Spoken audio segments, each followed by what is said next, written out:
வணக்கம். இன்னைக்கு நாம ஒரு ரொம்ப இன்ட்ரெஸ்டிங்கான விஷயத்தை பத்தி பார்க்க போறோம். இன்சூரன்ஸ். இந்த வார்த்தையை கேட்டாலே பல பேருக்கு ஒரு தயக்கம் வரும் இல்லையா? ஏன்னா பல வருஷமா இது ஒரு ரொம்ப சிக்கலான பாக்கெட் நிறைய பேப்பர்களை வச்சுக்கிட்டு கையெழுத்து போடுற ஒரு சலிப்பான விஷயமாவே தான் நமக்கு தெரியும். ஆனா இப்ப நிலைமை அப்படியே மாறிடுச்சு. இந்த துறை நம்ம கண் முன்னாடி ஒரு மிகப்பெரிய புரட்சியை சந்திச்சிட்டு இருக்கு. பல வருஷங்களுக்கு முன்னாடி எழுதப்பட்ட பழைய கொள்கைகளிலிருந்து தொடங்கி இன்னைக்கு நம்மள ஆச்சரியப்படுத்துற ஏஐ தொழில்நுட்பம் வரைக்கும் இன்சூரன்ஸ் எப்படி அப்டேட் ஆயிருக்கு அப்படிங்கறத பத்தி தான் இன்னைக்கு நம்ம விரிவா பார்க்க போறோம். உங்ககிட்ட நேரடியா ஒரு கேள்வி கேக்குறேன். நிஜமாவே இந்த இன்சூரன்ஸ் துறை உங்களுக்காக, உங்க நலனுக்காக வேலை செய்தா?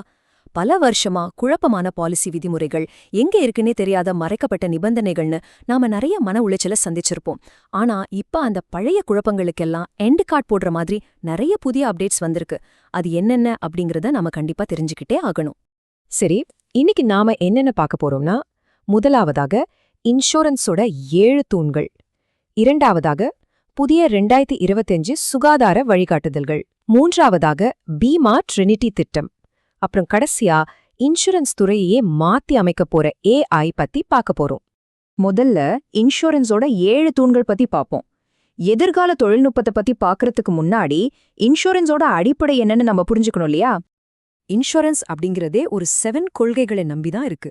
ரொம்ப டெக்னிக்கலா சொல்லாம சிம்பிளா சொல்லணும்னா, முழுமையான வெளிப்படைத்தன்மை, நமக்கு ஏற்படுற உண்மையான இழப்பை ஈடுகட்டுவது, இழப்பை குறைக்க நாம எடுக்கிற ஆக்ஷன், இது எல்லாமே இதுல அடங்கும்.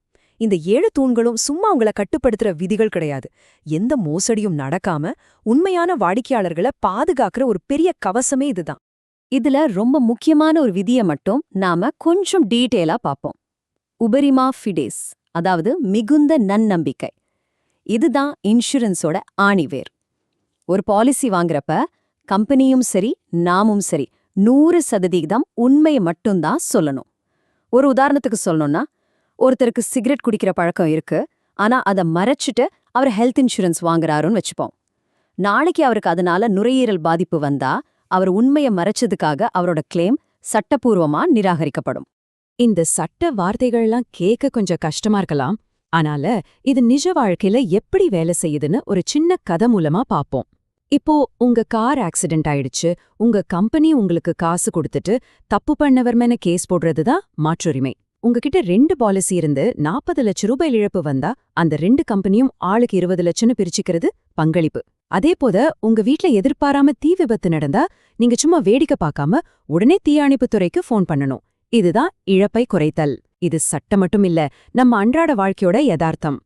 சரி, பழங்கதைகள்லாம் போதும். இப்போ நம்ம நிகழ்காலத்துக்கு வருவோம். 2வது பகுதி 2025க்கான புதிய சுகாதார வழிகாட்டுதல்கள். IRDA நுகர்வோர்களுக்காக விதிகளையே முழுமையா மாத்தி எழுதியிருக்காங்க. அது என்னன்னு பாப்போம். இங்கதான் நமக்கு உண்மையிலே ஒரு பெரிய குட் நியூஸ் இருக்கு. இன்சூரன்ஸ் வாங்குறதுல இருந்த பல தலைவலிகளுக்கு இப்போ முற்றுப்புள்ளி வச்சாச்சு. முக்கியமா வயது வரம்பையே முழுசா தூக்கிட்டாங்க. இனி ஒரு 65 வயசான முதியவர் கூட எந்த தடையும் இல்லாம புதுசா ஹெல்த் இன்சூரன்ஸ் வாங்கலாம். இது எவ்வளவு பெரிய நிம்மதி இல்லையா? முன்கூட்டியே இருக்கிற நோய்களுக்கான காத்திருப்பு காலம் 4 வருஷத்திலிருந்து 3 வருஷமா குறைஞ்சிருக்கு. இதுல ஹைலைட் என்னன்னா, 5 வருஷத்துக்கு அப்புறம் மோசடியை தவிர வேற எந்த காரணத்துக்காகவும் உங்க கிளைம கம்பெனியால ரிஜெக்ட் பண்ணவே முடியாது. இது சாமானிய மக்களுக்கு கிடைச்ச ஒரு மாபெரும் வெற்றி. அடுத்ததா நம்ம லிஸ்ட்ல இருக்கிறது பீமா ட்ரினிட்டி திட்டம். இது 2047ஆம் ஆண்டிற்குள்ள அனைவருக்கும் இன்சூரன்ஸ் அப்படிங்கிற ஒரு மாபெரும் தொலைநோக்கு பார்வை. இந்த 3.7% அப்படிங்கிற நம்பரை கொஞ்சம் கவனிங்க. உலக அளவுல இன்சூரன்ஸை பயன்படுத்துறவங்களோட சராசரி 7% இருக்கிறப்போ, நம்ம இந்தியால அது வெறும் 3.7% மட்டும்தான் இருக்கு. இதுக்கு என்ன அர்த்தம்னா, நம்ம நாட்டுல நிறைய பேரு ஒரே ஒரு மெடிக்கல் எமர்ஜென்சி வந்தா கூட தங்களோட வாழ்நாள் சேமிப்பு முழுவதையும் இழந்துட்டு நடுத்தெருவுக்கு வர அபாயத்துல இருக்காங்க. இந்த கேப்பை சரி பண்ணதான் பீமா ட்ரினிட்டி மாதிரி ஒரு பிரம்மாண்டமான திட்டம் நமக்கு ரொம்ப அவசியமா தேவைப்படுது.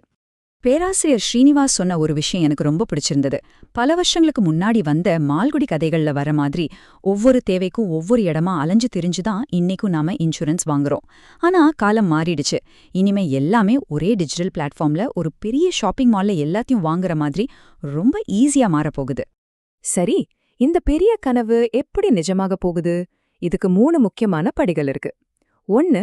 பீமா சுகம். இது UPI மற்றும் ஆதார வச்சு இயங்குற ஒரு சூப்பரான டிஜிட்டல் சந்தை. 2. பீமா விஸ்தார். ஆயுள், விபத்து, சொத்து, ஆரோக்கியம்னு எல்லாத்தையும் ஒரே பாலிசில கொடுக்கற ஒரு சூப்பர் காம்போ. 3. பீமா வாஹக். கிராமப்புறங்கள்ல இன்சூரன்ஸ் பத்தி விழிப்புணர்வை ஏற்படுத்தவும் விற்கவும் பெண்களை மட்டுமே கொண்ட ஒரு படை. இது உண்மையிலே ஒரு கேம் சேஞ்சர் தான். கடைசியா ரொம்ப ரொம்ப சுவாரஸ்யமான பகுதிக்கு வந்துட்டோம். இன்சூரன்ஸ் துறையே மாத்தி அமைக்க போற AI, அதாவது செயற்கை நுண்ணறிவு பத்தி பாப்போம். பழைய முறைக்கும் புதிய முறைக்கும் உள்ள வித்தியாசத்தை பாருங்களேன். பழைய காலத்துல ஏஜென்ட்கள் கஷ்டப்பட்டு கஸ்டமர்ஸ தேடணும். நாமும் கண்ணு தெரியாத சின்ன எழுத்துக்கள்ல இருக்கிற 50 பக்க PDF ஆவணங்களை உட்கார்ந்து படிச்சு மண்டைய பிச்சுக்கணும். ஆனா புதிய முறையில AI தானாகவே சிறந்த வாடிக்கையாளர்களை தேடித் தருது. 24 மணி நேரமும் சாட்பாட்கள் நம்ம கேள்விகளுக்கு டக்கு டக்குன்னு பதில் சொல்லுது. இதனால ஏஜென்ட்களுக்கும் வேலை மிச்சம், நமக்கும் சரியான அட்வைஸ் கிடைக்கும். இப்போ சாதாரண நுகர்வோரான உங்களுக்காகவே உருவாக்கப்பட்ட ஒரு சூப்பரான AI டூல் பத்தி சொல்றேன். அதுதான் ஜீரா இன்சூரன்ஸ் அட்வைசர். இது இந்தியாவின் முதல் AI இன்சூரன்ஸ் நிபுணர். இது சும்மா ஒரு டெக்னாலஜி மட்டும் கிடையாது. இது IRDA ஒழுங்குமுறைக்கு உட்பட்டது, கூகுள் சான்றிதழும் வாங்கியிருக்கு.